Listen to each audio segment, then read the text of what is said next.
Guys, তোমরা সবাই কেমন আছো? আমি খুব ভালো আছি। Good morning. এখন বাজে সকাল 10টা। আমি এখন বাড়িতে বসে গেছি আম শরবত বানাতে। তো আমি বলে দিই আগে তোমাদের কি কি উপকরণ লাগবে। এখানে হচ্ছে আম, এখানে বরফ নিয়েছি, এখানে চিনি, ওখানে আমি কাপ নিয়েছি। তোমরা চাইলে কিন্তু গ্লাসটাও ইউজ করতে পারো।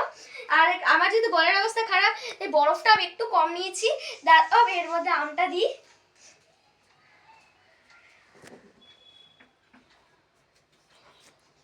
দিয়ে আমি দিয়ে দিচ্ছি আমটা। তো দেখো আমি এখানে মেল্ট করে নিই। ও সরি, আমি মেল্ট করব কি বলছি, আমারও না গরমের চোটে আমারও মাথাটা খারাপ হয়ে গেছে। আমি এখানে দিচ্ছি এবার চিনি। অল্প পরিমাণে দেবো না, আমি চিনিটা একটু বেশিই দেবো।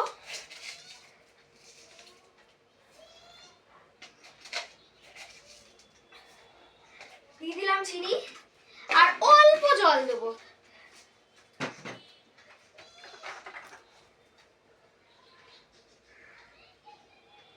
ব্যাস ঠিক আছে, এবার আমি দিয়ে এটাকে করে দিচ্ছি। দাঁড়াও পটাপট করবো।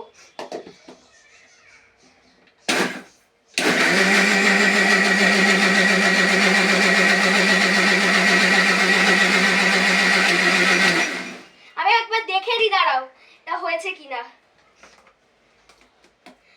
দেখো গাইস, এই অবস্থা। আর একবার দেবো আমি, আর একবার, বেশিবার নয়, আর একবার দেবো আমি দিতে।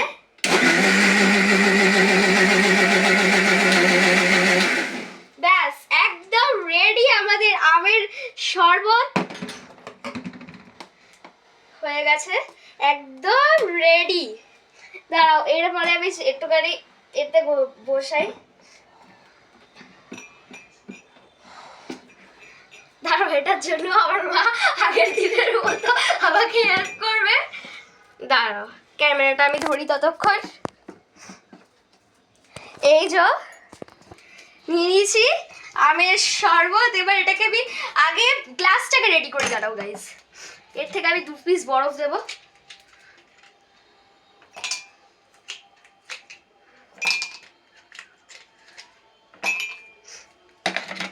এবার আমি এটাকে ঢালবো।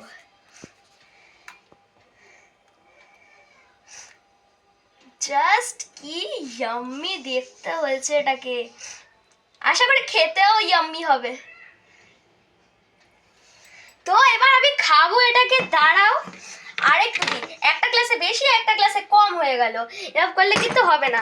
তার জন্য আমি এবার মাকে একটুখানি শেয়ার করি। তো আমার মাকে দিই আগে, তাহলে এবার আমি নিই এটা। এটার মধ্যে 2টা আইস কিউব আছে, তো চিয়ার্স।